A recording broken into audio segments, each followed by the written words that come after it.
ಎಲ್ಲರಿಗೂ ನಮಸ್ಕಾರ. ಮನದಾಳದಿಂದ ಯೂಟ್ಯೂಬ್ ಚಾನಲ್ಗೆ ತಮಗೆಲ್ಲರಿಗೂ ಹಾರ್ದಿಕವಾದ ಸುಸ್ವಾಗತ.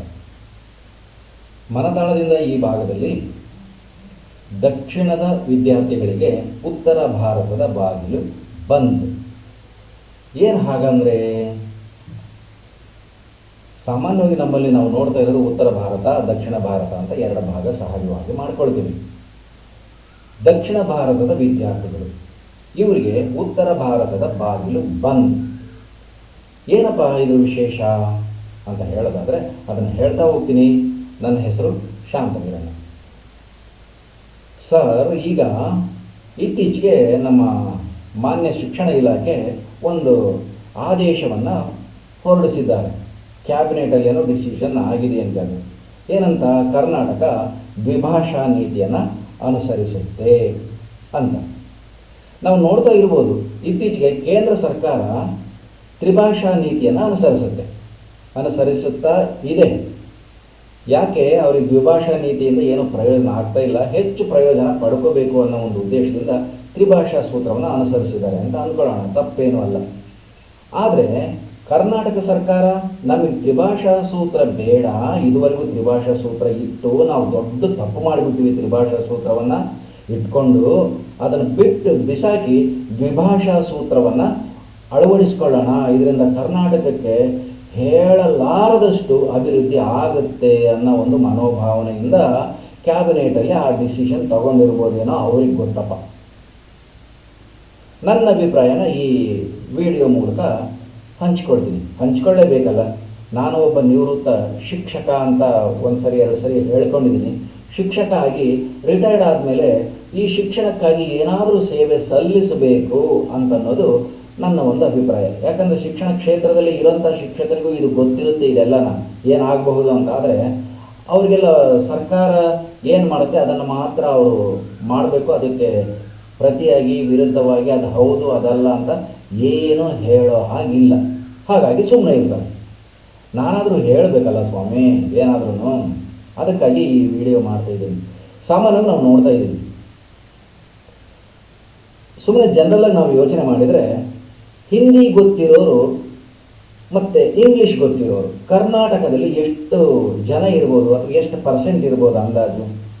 ಇಂಗ್ಲೀಷನ್ನು ಚೆನ್ನಾಗಿ ಮಾತಾಡೋರು, ಅದರಲ್ಲಿ ವ್ಯವಹಾರ ಮಾಡಂತಹವರು, ಅದರಲ್ಲಿ ಎಕ್ಸಾಮಿನೇಷನನ್ನು ಫೇಸ್ ಮಾಡ್ತಕ್ಕಂತಹ ಎಬಿಲಿಟಿ, ಕೆಪ್ಯಾಸಿಟಿ ಇರುವಂತಹವರು ಎಷ್ಟು ಜನ ಇರ್ಬೋದು? ಟೋಟಲ್ ಪರ್ಸೆಂಟೇಜು ನಾವು ಲೆಕ್ಕ ಹಾಕೊಂಡ್ರೆ 1 to 5, 1ರಿಂದ 5% ಸಿಗ್ಬೋದಾ? ಅಷ್ಟೇನಪ್ಪ ನನಗನ್ಸೋದು. ಅದಕ್ಕಿಂತ ಕಡಿಮೆ ಸಿಗುತ್ತೇನೋ, ಬಟ್ 5%ವರೆಗೂ ನಾನು ಒಂದು ಸ್ಪ್ಯಾನ್ ಇಟ್ಕೊಂಡಿದ್ದೀನಿ, ಒಂದು ರೇಂಜ್ ಇಟ್ಕೊಂಡಿದ್ದೀನಿ. 1ರಿಂದ 5% ಸಿಗಬಹುದು ಸಿಕ್ಕರೆ. ಆದರೆ ಅದೇ ವೇಳೆಯಲ್ಲಿ ಮತ್ತೊಂದು ವಿಚಾರ ಮಾಡೋದಾದರೆ ಹಿಂದಿ ಗೊತ್ತಿರೋರು, ಹಿಂದಿ ಮಾತಾಡ್ತಾ ಇರೋರು, ಹಿಂದಿಯನ್ನು ಬಳಕೆ ಮಾಡ್ಕೊಳ್ತಾ ಇರೋರು, ಹಿಂದಿಯನ್ನು ಅರ್ಥ ಮಾಡ್ಕೊಳ್ತಿರೋರು ಎಷ್ಟು ಜನ ಇರ್ಬೋದು? ಕರ್ನಾಟಕದಲ್ಲಿ ಒಂದು 50%ಇಂದ 75-80%ವರೆಗೆ ಇದ್ದಾರೆ. ಅಷ್ಟಿಲ್ಲದೆ ಕರ್ನಾಟಕದಲ್ಲಿ ಹಿಂದಿ ಸಿನಿಮಾಗಳು ಅಷ್ಟೊಂದು ಓಡ್ತಾವ? ಕನ್ನಡ ಸಿನಿಮಾಗಳು ಅಷ್ಟು ದುಡ್ಡು ಮಾಡಲ್ಲ, ಹಿಂದಿ ಸಿನಿಮಾಗಳು ಅಷ್ಟು ದುಡ್ಡು ಮಾಡ್ತವೆ. ಯಾಕೆ ಈ ಮಾತನ್ನು ತಮ್ಮ ಮುಂದೆ ಹಂಚ್ಕೊಳ್ತೀನಿ ಅಂದರೆ, ಸಾಮಾನ್ಯವಾಗಿರೋಂಥ ಮುಸ್ಲಿಮ್ಸ್ ಎಲ್ಲರೂ ಹಿಂದಿ ಅವ್ರಿಗೆ ಅರ್ಥ ಆಗುತ್ತೆ, ಆರಾಮಾಗಿ ಹಿಂದಿ ಮಾತಾಡ್ತಾರೆ. ಏನು ಉರ್ದುಗೂ ಹಿಂದಿಗೂ ಏನು ಅಂತಹ ಬಾರ್ಡರ್ ಮಾಡಿ ವಿಭಾಗ ಮಾಡ್ತಕ್ಕಂತಹ ವ್ಯತ್ಯಾಸ ಏನಿಲ್ಲ. ಈವನ್ ಗ್ರಾಮ್ಯಾಟಿಕಲ್ಲಾಗೂ ಕೂಡ ತುಂಬ ಹತ್ತಿರವಾದಂಥ ಎರಡು ಭಾಷೆಗಳು, ಒಂದು ಖರೋಷ್ಠಿ ಲಿಪಿಯನ್ನು ಅನುಸರಿಸುತ್ತೆ, ಇನ್ನೊಂದು ಬ್ರಾಹ್ಮಿ ಲಿಪಿಯನ್ನು ಅನುಸರಿಸುತ್ತೆ. ಅಷ್ಟು ಬಿಟ್ಕೊಂಡ್ರೆ ಭಾಳ ಬಿಗ್ ಗ್ಯಾಪ್ ಏನಿಲ್ಲ, ಆರಾಮಾಗಿ ಮಾತಾಡ್ತಾರೆ. ಅವರ ಸಂಪರ್ಕದಲ್ಲಿ ಬರೋಂಥ ಒಂದು ಅವರೇನು ಒಂದು 30% ಇದ್ದಾರೆ, ಅವ್ರ ಸಂಪರ್ಕದಲ್ಲಿ ಬರೋಂಥ ಒಂದು 10-20% ಆರಾಮಾಗಿ ಅವ್ರ ಏರಿಯಾದಾಗಿರೋಂಥ ಎಲ್ಲ ಹಿಂದೂಗಳು ಹಿಂದಿಯನ್ನು ಮಾತಾಡ್ತಾರೆ. ಜೊತೆಗೆ ನಮ್ಮಲ್ಲಿ ಬರೋಂಥ ಮಾರ್ವಾಡೀಸ್ ಏನಿದ್ದಾರೆ, ಜೈನ್ಸು, ಆಮೇಲೆ ಮರಾಠೀಸು, ಇವರೆಲ್ಲ ಹಿಂದಿಯನ್ನೇ ಮಾತಾಡ್ತಾರೆ, ಆರಾಮಾಗಿ ಮಾತಾಡ್ತಾರೆ, ಅರ್ಥ ಮಾಡ್ಕೊಳ್ತಾರೆ, ಓದ್ತಾರೆ, ಬರೀತಾರೆ.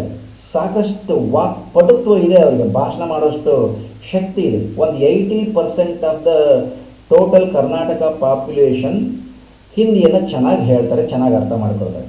ಇವೆರಡಕ್ಕೂ ನಾವು ಕಂಪೇರ್ ಮಾಡಿದರೆ, ಹಿಂದಿಗೂ ಇಂಗ್ಲೀಷ್ಗೂ ಕಂಪೇರ್ ಮಾಡಿದರೆ, ಇಂಗ್ಲೀಷು ನಮಗೊಂದು ಸ್ವಲ್ಪ ಕಷ್ಟ ಅಂತ ಅಂದ್ಕೊಂಡಿದ್ದೀವಿ. ಯಾವುದೇ ಭಾಷೆ ಕಷ್ಟ ಅಲ್ಲ, ಯಾವುದೇ ಭಾಷೆ ಸುಲಭ ಅಲ್ಲ, ಅದು ಬೇರೆ ಮಾತು. ಆದರೆ ಇಂಗ್ಲೀಷನ್ನು ಯಾರು ಹೇಳಿದ್ರು ಕೇಳಿದ್ರು ಏನೇನೋ ಮಾಡಿದ್ದು ಇಂಗ್ಲೀಷ್ ಏನು ಅಂದ್ಕೊಂಡಿದೆಯಾ ಅಂತ ಹೇಳಿನೋ ಅಥವಾ ನಮ್ಮಷ್ಟಕ್ಕೆ ನಾವೇ ಇಂಗ್ಲೀಷ್ ಕಷ್ಟ ಅಂತ ತೀರ್ಮಾನ ಮಾಡಿನೋ ಅದನ್ನು ಕಷ್ಟ ಕಷ್ಟ ಅಂತ ಅಂದ್ಕೊಂಡು ಬಿಟ್ಬಿಟ್ಟಿದ್ದೀವಿ. ಪಾಸ್ ಆದರೆ ಸಾಕಪ್ಪ ದೇವರೇ ಅಂತ ತಲೆಯಲ್ಲಿ ಓದ್ತಿದ್ದೀವಿ. ಹಿಂದಿ ಎಷ್ಟು ಜನಕ್ಕೆ ಗೊತ್ತಿದೆ? ಆರಾಮಾಗಿ ಗೊತ್ತಿದೆ, ಬಹಳಷ್ಟು ಜನಕ್ಕೆ ಗೊತ್ತಿದೆ. ಒಂದು 80% ಜನಕ್ಕೆ ಗೊತ್ತಿದೆ. ಗೊತ್ತಿರುವಂತಹ ಭಾಷೆಯನ್ನು ಕ್ಲೋಸ್ ಮಾಡಿಬಿಟ್ರು. ಈಗ ದ್ವಿಭಾಷಾ ನೀತಿಯಲ್ಲಿ ನಮ್ಮ ಕರ್ನಾಟಕದ ಘನ ಸರ್ಕಾರ, ನಮ್ಮ ಮಾನ್ಯ ಶಿಕ್ಷಣ ಸಚಿವರು. ಏನಾಗ್ತಿತ್ತು ಇದರಿಂದ ಅಂತಂದರೆ, ಹಿಂದಿ ಇಷ್ಟಕ್ಕಂತ ಜನಕ್ಕೆ ಗೊತ್ತಿದ್ದಾಗ ಒಂದು 80% ಜನಕ್ಕೆ, ಒಂದು 70 to 80% ಮಂದಿಗೆ ಏನು ಗೊತ್ತಿತ್ತು, ಹಿಂದಿ ಭಾಷೆಯನ್ನು ಆರಾಮಾಗಿ ಕಲ್ತ್ಕೊಳ್ತಿದ್ರು. ಕ್ಲಾಸ್ ರೂಮಲ್ಲಿ ಹಿಂದಿ ಭಾಷೆನ ಚೆನ್ನಾಗಿ ಕಲ್ತ್ಕೊಳ್ತಾಯಿದ್ರು, ಮಾತಾಡ್ತಾಯಿದ್ರು. ಇದರಿಂದ ಏನಾಗ್ತಿತ್ತು, ಒಂದು ರಾಷ್ಟ್ರ ಮಟ್ಟದ ದೊಡ್ಡ ಭಾಷೆ ಹಿಂದಿ ಅಂತ ಏನು ಕರೀತೀವಿ, ಉತ್ತರ ಭಾರತದ ತುಂಬ ಹಿಂದಿನೇ ಇದೆ. ಅದನ್ನು ಸ್ವಲ್ಪ ಬದಿಗಿಟ್ಟರೆ ಈ ಕಡೆ ನಾವು ಮಹಾರಾಷ್ಟ್ರಕ್ಕೆ ಬಂದರೆ ಸಂಪೂರ್ಣವಾಗಿ ಹಿಂದಿನೇ ಇದೆ. ಅಲ್ಲಿ ಮರಾಠಿನ ಎಷ್ಟು ಚೆನ್ನಾಗಿ ಮಾತಾಡ್ತಾರೋ ಹಿಂದಿನೂ ಅಷ್ಟೇ ಚೆನ್ನಾಗಿ ಮಾತಾಡ್ತಾರೆ. ಅಂದರೆ ಒಂದು 70% ಭಾರತದ ಭಾಗಗಳು ಹಿಂದಿಯನ್ನು ಮಾತಾಡ್ತಾರೆ. ಈಗ ನಾವು ಹಿಂದಿಯನ್ನು ನಮ್ಮ ರಾಜ್ಯದಿಂದ ಹೊಡೆದು ಓಡಿಸಿದರೆ, ಅಂದರೆ ನಮ್ಮ ಶಿಕ್ಷಣದಲ್ಲಿ ಅದನ್ನು ಅಳವಡಿಸೋದನ್ನು ಬಿಟ್ಟು ಕಿತ್ತು ಬಿಸಾಕಿದರೆ ಏನಾಗುತ್ತೆ ಅವಾಗ, ಆ ಒಂದು ಉತ್ತರ ಭಾರತದ ಒಂದು 80% ಜನಸಂಖ್ಯೆ ಏನಿದೆ ಅವರ ಜೊತೆಗೆ ನಮ್ಮ ಸಂಪರ್ಕ ಕ್ಲೋಸ್. ನಾನು ಇದನ್ನೇ ಹೇಳ್ತಾ ಇರೋದು. ಇವಾಗ ಉತ್ತರ ಭಾರತದ ಬಾಗಿಲು ದಕ್ಷಿಣ ಭಾರತದ ವಿದ್ಯಾರ್ಥಿಗಳಿಗೆ ಬಂದಾಗುತ್ತೆ. ಇವಾಗ ಕಲ್ತ್ಕೊಂಡಿರೋದು ಒಂದಾಗುತ್ತೆ, ಅದು ಸರಿ, ಮುಂದೆ ಮಾತಾಡಬಹುದು. ಆದರೆ ಲಿಟ್ರೇಚರ್ ಇಲ್ಲಲ್ಲ, ನಾವು ಹಾಗೆ ಯೋಚನೆ ಮಾಡ್ಕೊಳ್ತಾ ಹೋಗೋಣ. ಸಾಮಾನ್ಯವಾಗಿ ಕೇಂದ್ರ ಸರ್ಕಾರ ಮಾಡೋಂಥ ಎಲ್ಲ ಎಕ್ಸಾಮಿನೇಷನ್ಸು ಹಿಂದಿಯಲ್ಲಿರುತ್ತೆ, ಇಂಗ್ಲೀಷಲ್ಲಿರುತ್ತೆ. ಎಲ್ಲೋ ಕೆಲವು ಎಕ್ಸಾಮ್ಸ್ಗೆ ಕನ್ನಡದಲ್ಲಿ ಇರಬಹುದು, ಬೆರಳೆಣಿಕೆಯಷ್ಟು. ನಮಗೆ ಕನ್ನಡ ಕೊಡಿ, ನಮಗೆ ಕನ್ನಡದಲ್ಲಿ ಬರೆಯೋದಕ್ಕೆ ಕೊಡಿ ಅಂತ ಸ್ಟ್ರೈಕ್ ಮಾಡಿ ಈಗ 50 ವರ್ಷ ಆದ್ರೂ ಅದೇನು ಸಕ್ಸಸ್ ಆಗಿಲ್ಲ. ಹಾಗಂತ ನಾವು ಅದನ್ನು ಹೋರಾಟ ಮಾಡ್ತಾನೇ ಇದ್ದರೆ ಈಗಿರೋಂಥ ವಿದ್ಯಾರ್ಥಿಗಳ ಏಜನ್ನು ಹಾಗೆ ನಿಲ್ಲಲ್ವಲ್ಲ. ಈಗ 30 ಆಗಿದ್ದರೆ, 31, 32 ಆಗಿದ್ದರೆ, 25 ವರ್ಷ ಅವ್ರಿಗೆ ವಯಸ್ಸಾಗಿದ್ದರೆ ಅದು ಹಾಗೆ 25ಕ್ಕೆ ನಿಲ್ಲಲ್ಲ. ನಾವು ಹೋರಾಟ ಮುಂದುವರಿಸೋವರೆಗೆ ಅದು ಮುಂದುವರೆದು ಹೋಗುತ್ತೆ. ಅಷ್ಟೊತ್ತಿಗೆ ಇವ್ರ ಏಜನು ಕ್ಲೋಸ್ ಆಗುತ್ತೆ. ಇವ್ರ ಮಕ್ಕಳ ಕಾಲಕ್ಕೆ ಏನಾದರೂ ಬರುತ್ತೋ ಬರಲ್ಲೋ ದೇವ್ರಿಗೆ ಗೊತ್ತು. ಆವಾಗಿನ ಸರ್ಕಾರ ಏನೇನು ತೀರ್ಮಾನ ಮಾಡ್ತಾರೋ ಯಾರಿಗೆ ಗೊತ್ತು. ಕೇಂದ್ರ ಸರ್ಕಾರ ಮಾಡ್ತಕ್ಕಂತಹ ಕಾಂಪಿಟೇಟಿವ್ ಎಕ್ಸಾಮ್ಸ್ UPSC ಎಕ್ಸಾಮಿನೇಷನ್ಸಲ್ಲಿ ನಮಗೆ ಅವಕಾಶ ಇಲ್ಲದ ಹಾಗಾಗೋಗುತ್ತೆ. ಅವ್ಯಾವ ಎಕ್ಸಾಮ್ ನಾವು ಬರೆಯೋ ಹಾಗಿಲ್ಲ. ಅದರ ಜೊತೆಗೆ ಬ್ಯಾಂಕಿಂಗ್ ಎಕ್ಸಾಮಿನೇಷನ್ಸು, ರೈಲ್ವೆ ರೆಕ್ರೂಟ್ಮೆಂಟ್ಸು, ಆಮೇಲೆ ಏರ್ಫೋರ್ಸಲ್ಲಿ, ಹಾಗೆ ನೋಡ್ಕೊತ ಬಂದರೆ ಆರ್ಮಿಯಲ್ಲಿ, ಇಲ್ಲೆಲ್ಲ ನಮಗೆ ಹಿಂದಿನೇ ಬೇಕು, ಇಂಗ್ಲೀಷು ಬೇಕು ಅಂತ ಇಟ್ಕೊಳ್ಳೋಣ. ಎರಡೂ ಭಾಷೆ ನಮಗೆ ಬೇಕು. ಆದರೆ ಇಂಗ್ಲೀಷು ಅಷ್ಟು ಸುಲಭವಾಗಿ ನಮಗೆ ಮೈಗೆ ಅಂಟಿಕೊಳ್ಳುವಂತಹ ಭಾಷೆ ಅಲ್ಲ. ಅದು ನಮಗೆ ಇನ್ಫೀರಿಯಾರಿಟಿ ಕಾಂಪ್ಲೆಕ್ಸು ಇರ್ಬೋದು, ಅಥವಾ ಆ ಭಾಷೆಯ ವೈಶಿಷ್ಟ್ಯ ಇರ್ಬೋದು, ಅಥವಾ ನಮ್ಮ ಶಿಕ್ಷಣ ಕ್ಷೇತ್ರದ ತಪ್ಪುಗಳು ಇರಬಹುದು. ಅವ್ರಿಗೆ ಇಂಪ್ಲಿಮೆಂಟೇಷನ್ ಮಾಡಬೇಕು ಅನ್ನೋಂಥ ಒಂದು ದೃಢವಾದ ಮನಸ್ಸಿಲ್ಲಲ್ಲ, ವಿಲ್ ಪವರು ಅದಿಲ್ಲದೇ ಇರಬಹುದು. ಯಾವುದೋ ಕಾರಣ ನಮಗೂ ಕಲಿಯೋಕ್ಕೆ ಆಸಕ್ತಿ ಇಲ್ಲದೆ ಇರಬಹುದೇನೋ, ಅದು ಒಂದು ರೀತಿಯಲ್ಲಿ. ಹಾಗಿದ್ದಾಗ ಇವೆಲ್ಲ ನಾನು ಹೇಳಿದಂಥ ಎಕ್ಸಾಮಿನೇಷನ್ಸು ಹಿಂದಿಯಲ್ಲಿ ನಡೀತವೆ, ಇಂಗ್ಲೀಷಲ್ಲಿ ನಡೀತವೆ. ನಮ್ಮಲ್ಲಿ ಕರ್ನಾಟಕದಲ್ಲಿ ಓದಿದಂಥ ವಿದ್ಯಾರ್ಥಿಗಳಲ್ಲಿ ನಾನು ಈಗಾಗಲೇ ತಮ್ಮ ಮುಂದೆ ಇಟ್ಟ ಹಾಗೆ 1 ರಿಂದ 5% ಏನಿದೆ ಅಷ್ಟು ಜನ ಏನಾದರೂ 1%, 2% ಆ ಎಕ್ಸಾಮಿನೇಷನ್ನ ಫೇಸ್ ಮಾಡೋದಕ್ಕೆ ಅರ್ಹತೆಯನ್ನು ಪಡಿತಾರೋ ಏನೋ ಇಂಗ್ಲೀಷಲ್ಲಾದರೆ. ಯಾಕಂದರೆ ಇಂಗ್ಲೀಷನ್ನು ಅರ್ಥ ಮಾಡ್ಕೋಬೇಕು ಓದಿ.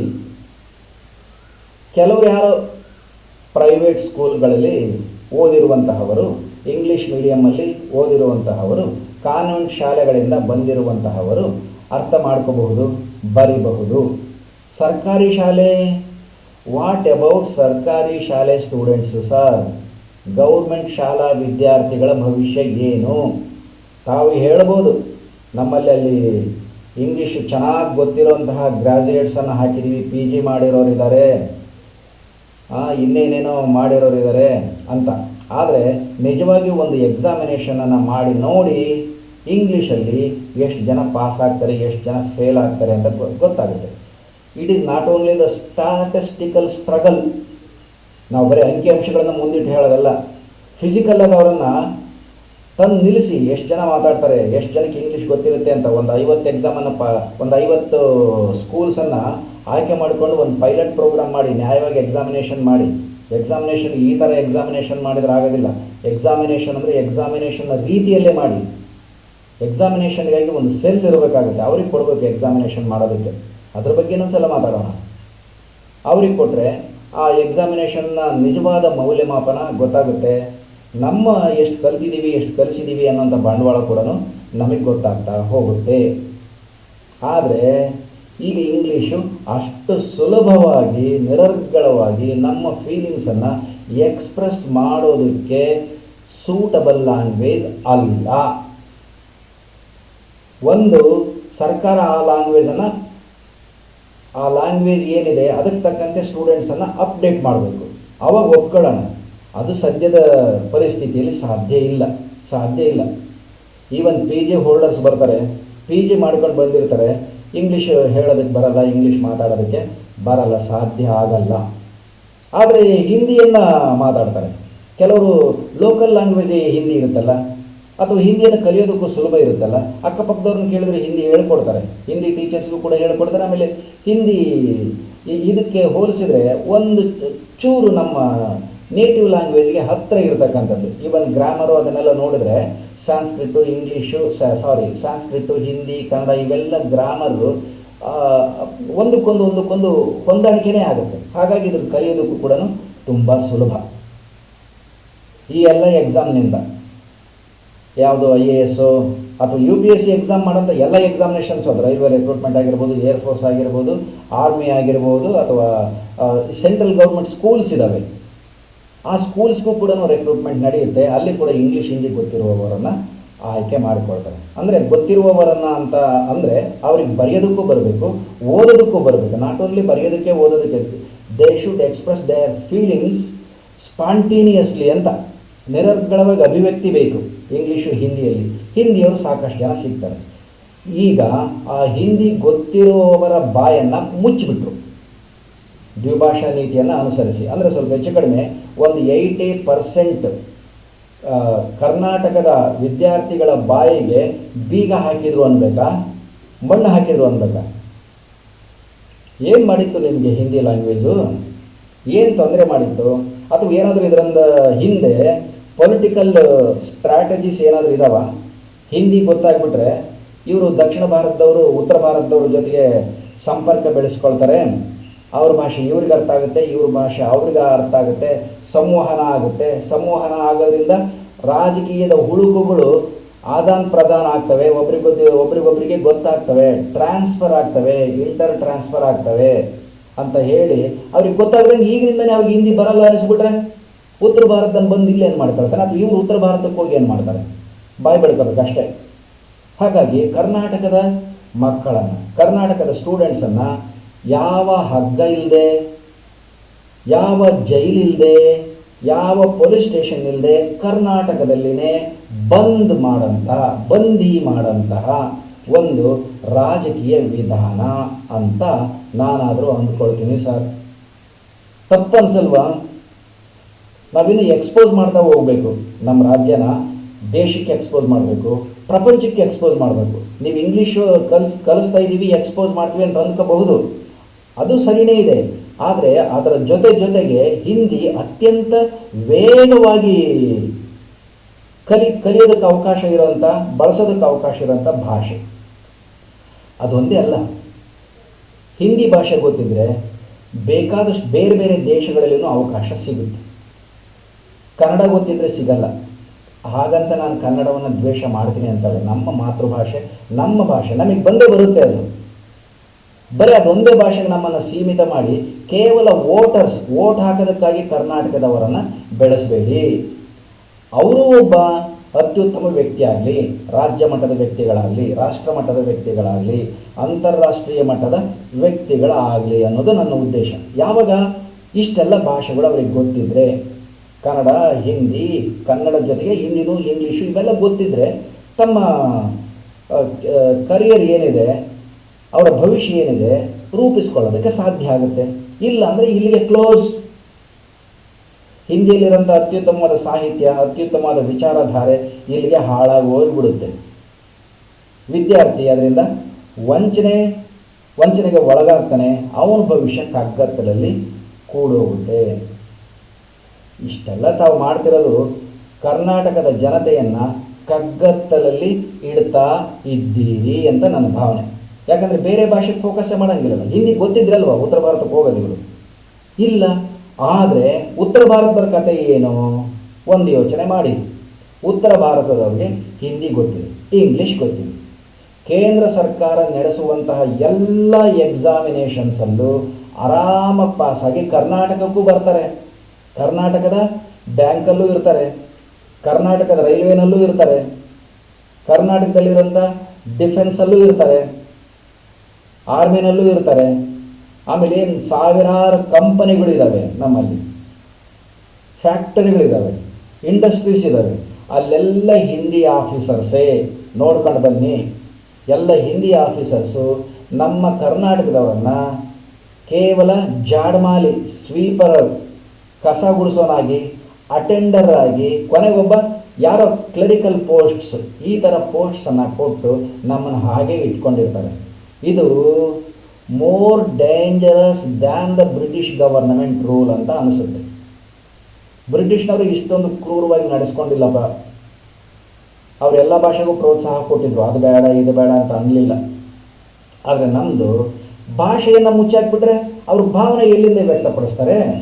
ಭಾವನೆನೇ ವ್ಯಕ್ತಪಡಿಸಲ್ಲ ಅಂದರೆ ಇಲ್ಲೇ ಬಿದ್ದಿರ್ತಾರೆ. ಕೈ ಕಾಲು ಮುರಿಯೋದೇ ಬೇಡ, ಅವ್ರನ್ನ ಕೈ ಮುರಿಯೋದು ಬೇಡ, ಕಾಲು ಮುರಿಯೋದು ಬೇಡ, ಬಾಯಿ ಕಟ್ಟೋದು ಬೇಡ, ಏನು ಬೇಡ, ಅವ್ರ ಬಾಯಿ ಅವ್ರಿಗೆ ಕಟ್ಕೊಂಡಂಗೆ.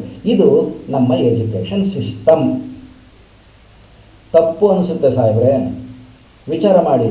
ಮತ್ತೊಮ್ಮೆ ವಿಚಾರ ಮಾಡೋದು ಇದನ್ನು ಬಹಳ ಒಳ್ಳೆಯದು. ರೂಲ್ ಮಾಡಿಬಿಡೋದು ಭಾಳ ಈಜಿ. ತಮಾಷೆಗೆ ಮಾಡಬೇಡಿ. ವಿದ್ಯಾರ್ಥಿಗಳ ಭವಿಷ್ಯದ ಜೊತೆಗೆ ಆಟ ಆಡಬೇಡಿ. ಇದೊಂದು ಆಟ ಅಲ್ಲ, ಆಟ ಆಡಬೇಡಿ. ಒಂದು ಸರಿ ಹಾಳಾಗಿ ಹೋಗಿರೋ ವಿದ್ಯಾರ್ಥಿಗಳ ಭವಿಷ್ಯ ಅವರ ಜೀವನದ್ದಕ್ಕೂ ಮತ್ತೆಂದೂ ರೂಪಿಸ್ಕೊಳ್ಳೋದಕ್ಕಾಗಲ್ಲ. ಕಳೆದು ಹೋದ ಒಂದು ವರ್ಷ ಮತ್ತೆಂದು ವಾಪಸ್ ಬರಲ್ಲ. ಕಳಿಬೇಡಿ, ಅವರ ಭವಿಷ್ಯವನ್ನು ಹಾಳು ಮಾಡಬೇಡಿ. ಹಿಂದಿ ಭಾಷೆ ಇಟ್ಬಿಟ್ಟು ಭವಿಷ್ಯ ಉಜ್ವಲ ಆಗಿಬಿಡುತ್ತಾ ಅಂತ ಕೇಳ್ಬೋದು. ಯಾಕಾಗಬಾರ್ದು? ಆಗಲ್ಲ ಅನ್ನೋದಕ್ಕೆ ಏನು ಸಾಕ್ಷಿ ಇದೆ? ಈಗ ಎಷ್ಟೋ ಜನ ನಮ್ಮಲ್ಲಿ ಆಫೀಸರ್ಸ್ ಆಗಿ ಉತ್ತರ ಭಾರತಕ್ಕೆ ಹೋಗಿದ್ದಾರೆ, ಕರ್ನಾಟಕದಿಂದ ಬೇರೆ ಬೇರೆ ದೇಶಕ್ಕೂ ಕೆಲಸಗಳಿಗೆ ಹೋಗಿದ್ದಾರೆ. ಫಾರ್ ಎಕ್ಸಾಂಪಲ್ ಒಂದು ದುಬೈ ಅನ್ನೋಂಥ ಸುಮ್ಮನೆ ಒಂದು ರಾಷ್ಟ್ರವನ್ನು ತಗೊಂಡ್ರೆ ಅಲ್ಲಿ ಹಿಂದಿ ತುಂಬ ಚೆನ್ನಾಗಿ ಮಾತಾಡ್ತಾರೆ. ಅಲ್ಲಿಗೆ ಹೋಗಿ ಕೆಲಸನಾದರೂ ಮಾಡ್ಕೊಳ್ತಾರೆ. ನೇಪಾಳಕ್ಕೆ ಹೋದರೆ ಹಿಂದಿ ಇಲ್ವಾ? ಅಷ್ಟೇಕೆ ಸೌದಿ ಅರೇಬಿಯಾದಲ್ಲೂ ಹಿಂದಿ ಇದೆ. ಸಾಕಷ್ಟು ಕಂಟ್ರೀಸಲ್ಲಿ ಹಿಂದಿ ಇದೆ. ಅಲ್ಲಿಗೆಲ್ಲ ಹೋದರೆ ಉರ್ದು ಎಲ್ಲೆಲ್ಲಿದೆ ಅಲ್ಲೆಲ್ಲ ಹಿಂದಿ ಇದೆ. ಆ ದೇಶಕ್ಕೆ ಕೆಲಸನಾದರೂ ಮಾಡ್ಕೊಳ್ತಾರೆ. ಒಂದಷ್ಟು ಇಲ್ಲಿ ಯಾವ ಕೆಲಸ ಇರಲ್ಲ, ಅವ್ರನ್ನ ಆ ದೇಶಗಳಿಗೆ ಹೋಗೋದಕ್ಕಾದ್ರೂ ಬಿಡಿ, ಆ ರಾಜ್ಯಗಳಿಗೆ ಹೋಗೋದಕ್ಕಾದ್ರೂ ಬಿಡಿ, ಅವರೊಂದು ಬದುಕು ಕಟ್ಟಿಕೊಳ್ತಾರೆ, ಅವ್ರದ್ದೊಂದು ಜೀವನ ರೂಪಿಸ್ಕೊಳ್ತಾರೆ. ಇರೋದೊಂದು ಭಾಷೆನ ಕಿತ್ತಾಕ್ಬಿಟ್ರೆ ಅವ್ರ ಜೀವನದ ಗತಿ ಏನು? ಅವ್ರು ಇಲ್ಲೇ ಇರಲ್ಲ, ಎಲ್ಲಿಗೂ ಹೋಗೋದು ಬೇಡವಾ? ಕರ್ನಾಟಕದಲ್ಲೇ ಉಳ್ಕೊಂಡ್ಬಿಟ್ಟು ಬಡವರು ಬಗ್ಗರು ಊಟ ಮಾಡೇನೋ ಊಟ ಮಾಡ್ದಂಗಿದ್ದು ಓಟ್ ಹಾಕಕ್ಕೆ ಬಂದ್ಬಿಟ್ರೆ ಸಾಕು ಅಂತ ಅಭಿಪ್ರಾಯ ಇದ್ದರೆ ತಪ್ಪು. ಯಾವ್ಯಾವ ಶಿಕ್ಷಣ ತಜ್ಞರು ಅಭಿಪ್ರಾಯಗಳನ್ನ ನಾವು ಕೇಳಿದ್ದೀವಿ ಅಂತಂದು ಹೇಳಿ ಒಂದು ಸಮಜಾಯಿಷಿ ಕೊಡಬಹುದು, ಆದರೆ ಅದು ಸರಿಯಲ್ಲ, ತಪ್ಪು ಅನಿಸುತ್ತೆ. ಇದರಿಂದ ಏನಾಗುತ್ತೆ? ಕರ್ನಾಟಕದ ಜನಸಂಖ್ಯೆ, ಕರ್ನಾಟಕದಲ್ಲಿ ಓದಿರೋಂಥ ವಿದ್ಯಾರ್ಥಿಗಳು ಕರ್ನಾಟಕದಲ್ಲೇ ಉಳ್ಕೊಳ್ತಾರೆ. ಅವರಿಗೆ ಬೇರೆ ಕಡೆಗೆ ಹೋಗೋದಕ್ಕೆ ಮಾನಸಿಕವಾದ ಶಕ್ತಿ ಇರಲ್ಲ, ಬೌದ್ಧಿಕವಾದ ಶಕ್ತಿ ಇರಲ್ಲ, ಕರ್ನಾಟಕದಲ್ಲೇ ಉಳ್ಕೊಳ್ತಾರೆ. ನಿರುದ್ಯೋಗಿಗಳಾಗ್ತಾರೆ, ನಿರುದ್ಯೋಗ ಸಮಸ್ಯೆ ಉಂಟಾಗುತ್ತೆ. ನಿರುದ್ಯೋಗಿಗಳು ಸುಮ್ಮನೆ ಇರ್ತಾರಾ? ನಿರುದ್ಯೋಗಿಗಳ ಮನಸ್ಸು ಡೆವಿಲ್ಸ್ ವರ್ಕ್ಶಾಪ್, ಏನು ಬೇಕಾದರೂ ಕೆಲಸ ಮಾಡಿಸುತ್ತೆ. ಸಾಮಾಜಿಕ ಹಾನಿಕಾರಕ ಕೆಲಸಗಳಲ್ಲಿ ತೊಡಗಿಸ್ಕೊಳ್ಳೋದಕ್ಕೂ ಅವರು ಹಿಂದೆ ಮುಂದೆ ನೋಡಲ್ಲ. ಯಾಕೆ ಅಂದರೆ ಜೀವನ ಮಾಡಬೇಕಲ್ಲ. ಒಂದು ಕಡೆಗೆ ಬದುಕಿಲ್ಲ, ಇನ್ನೊಂದು ಕಡೆಗೆ ದುಡ್ಡಿಲ್ಲ. ಮತ್ತು ಏನು ಮಾಡ್ತಾರೆ? ಯಾವುದಾದ್ರೂ ಒಂದು ಕೆಟ್ಟ ದಾರಿಯನ್ನು ಹಿಡ್ಕೊಳ್ತಾರೆ. ಆ ಕೆಟ್ಟ ದಾರಿಯನ್ನು ಹಿಡ್ಕೊಂಡು ನಮ್ಮ ಸಮಾಜವನ್ನು, ನಮ್ಮ ಕರ್ನಾಟಕದ ವಿದ್ಯಾರ್ಥಿಗಳನ್ನು ಹಾಳು ಮಾಡಬೇಡಿ. ಅವರನ್ನು ಚೆನ್ನಾಗಿ ಓದಲಿ. ಹಿಂದಿ ಓದಿದ್ರೆ ಏನು ತಪ್ಪಲ್ಲ. ಬೇರೆ ದೇಶದ ಜೊತೆಗೆ ಉತ್ತರ ಭಾರತದ ಏನೊಂದು 15-20 ಜಿಲ್ಲೆಗಳಿದ್ದಾವೆ, 20, 22, 23, 24, 25 ಆ ಜಿಲ್ಲೆಗಳ ಜೊತೆಗೆ ಸಂಪರ್ಕ ಬೆಳೆಸ್ಕೊಳ್ತಾರೆ. ಎಲ್ಲೋ ಹೋಗಿ ಏನೋ ಒಂದು ಉದ್ಯೋಗ ಮಾಡಿಕೊಂಡು ಬದುಕೊಳ್ತಾರೆ. ಇಲ್ಲ ಅಂದರೆ ಆಗಲ್ಲ. ನಮ್ಮವ್ರು ನಮ್ಮಲ್ಲೇ ಉಳ್ಕೊಂಡ್ರೆ ಎಲ್ಲರಿಗೂ ಕೆಲಸ ಕೊಡೋಷ್ಟು ಶಕ್ತಿ ಯಾವ ಗವರ್ನಮೆಂಟ್ಗೂ ಬರಲ್ಲ, ಆಗಲ್ಲ. ಅದಕ್ಕಾಗಿ ದಯಮಾಡಿ ಶಿಕ್ಷಣ ಇಲಾಖೆ, ಸರ್ಕಾರ, ಸಮಾಜ ನಮ್ಮಲ್ಲಿ ಏನು ಕರ್ಕೊಳ್ತಾರೆ ವಿದ್ವಾಂಸರು ಅಂತ, ಶಿಕ್ಷಣ ತಜ್ಞರು ಅಂತ, ಸೋಕಾಲ್ಡ್ ಸ್ಕಾಲರ್ಸ್, ಯೋಚನೆ ಮಾಡಿ ಕರ್ನಾಟಕವನ್ನು ಉಳಿಸಿ, ಕರ್ನಾಟಕದ ವಿದ್ಯಾರ್ಥಿಗಳ ಬಾಳನ್ನು, ಬದುಕನ್ನು ಉಳಿಸಿ. ದಕ್ಷಿಣ ಭಾರತದ ವಿದ್ಯಾರ್ಥಿಗಳಿಗೆ ಉತ್ತರ ಭಾರತದ ಬಾಗಿಲನ್ನು ಕಂಪ್ಲೀಟಾಗಿ ಬಂದ್ ಮಾಡಬೇಡಿ ಅನ್ನೋದು ನನ್ನ ಒಂದು ಮನದಾಳದ ಮಾತು, ನನ್ನ ನಿವೇದನೆ, ನನ್ನ ಅಂತರಂಗದ ಅಳಲು. ಮತ್ತಿನ್ನೇನನ್ನು ಬೇಡ್ಕೊಳ್ಳೋಕ್ಕಾಗುತ್ತೆ? ಯಾರಿಗೆ ಬೇಡಿಕೆಬೇಕು? ಸರ್ಕಾರಕ್ಕೆ ಬೇಡಿಕೆಬೇಕಲ್ವ? ಸರ್ಕಾರಕ್ಕೆ ಬೇಡಿಕೆಬೇಕು. ಸರ್ಕಾರನೇ ಇದನ್ನು ಬೇಡ ಅಂತಂದರೆ ಯಾರಿಗೆ ಹೇಳೋಣ ಸರ್? ಯಾರಿಗೆ ಹೇಳೋಣ? ಯೋಚನೆ ಮಾಡಿ. ಒಂದು ಸಲ ಅಲ್ಲ, 50 ಸಲ ಯೋಚನೆ ಮಾಡಿ. ಯಾರೋ ಒಬ್ಬ ಶಿಕ್ಷಣ ತಜ್ಞರನ್ನು ಇಟ್ಕೊಂಡು ಯೋಚನೆ ಮಾಡ್ಕೋಬೇಡ್ರಿ. ಕರ್ನಾಟಕದಾದ್ಯಂತ ವ್ಯಾಪಕವಾಗಿರುವಂಥವರನ್ನು ಯೋಚನೆ ಮಾಡಿ. ನಾನು ಯಾವುದೇ ಕರ್ನಾಟಕ ಸಂಘದ ವಿರೋಧ ಅಲ್ಲ, ಇನ್ಯಾವುದೋ ಕನ್ನಡ ಸಂಘದ ವಿರೋಧಿ ಅಲ್ಲ. ನಾವೆಲ್ಲ ಕನ್ನಡದವರಲ್ವ? ಕನ್ನಡದವರಾಗಿ ನಾನೇ ಕನ್ನಡನ ವಿರೋಧ ಮಾಡಲಿ? ಆದರೆ ಕನ್ನಡಿಗರಿಗೆ ಇದರಿಂದ ಅನ್ಯಾಯ ಆಗುತ್ತೆ ಅನ್ನೋದು ಮಾತ್ರ ಒಂದು ನನ್ನ ಅಂತರಂಗದ ಮನವಿ, ಅಂತರಾಳದ ಮಾತು. ಇಷ್ಟು ಹೇಳಿ ಈ ವಿಡಿಯೋ ಮುಗಿಸ್ಬಿಡ್ತೀನಿ. ವಿಡಿಯೋ ಇಷ್ಟ ಆದರೆ ದಯಮಾಡಿ ಸಬ್ಸ್ಕ್ರೈಬ್ ಮಾಡಿ, ಲೈಕ್ ಮಾಡಿ, ಶೇರ್ ಮಾಡಿ, ಕಾಮೆಂಟ್ ಮಾಡಿ. ಮತ್ತೊಮ್ಮೆ ಎಲ್ಲರಿಗೂ ನಮಸ್ತೆ.